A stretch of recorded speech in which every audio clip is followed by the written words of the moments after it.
नमस्कार शेतकरी बांधवांनो, मी नरसिंग भुरे, आरोग्य दूत न्यूज. मोठा इशारा.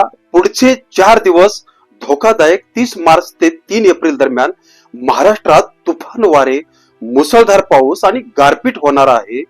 हा साधा पाऊस नाही, पावसाळ्यासारखा जोरदार वादळ येणार आहे.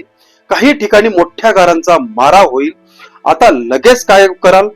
खूप महत्वाचं, शेतातील गहू, हरभरा, मक्का तात्काळ काढून घ्या. एक दिवस उशीर, पूर्ण नुकसान. आंबा, द्राक्ष, भाजीपाला यांना मोठा धोका.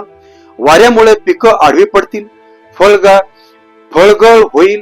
सुरक्षितेसाठी उपाय: काढलेले पीक ताबडतोब साठवा, ताडपत्री प्लास्टिकने झाका, पशुधन सुरक्षित ठेवा, शेतातील पंप, पाईप, अवजारे बांधून ठेवा.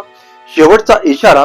हा इशारा हलक्यात घेऊ नका, थोडी काळजी घ्या, मोठं नुकसान वाचेल. ही माहिती प्रत्येक शेतकऱ्यापर्यंत पोहोचवा. मी नरसिंग भुरे, धन्यवाद.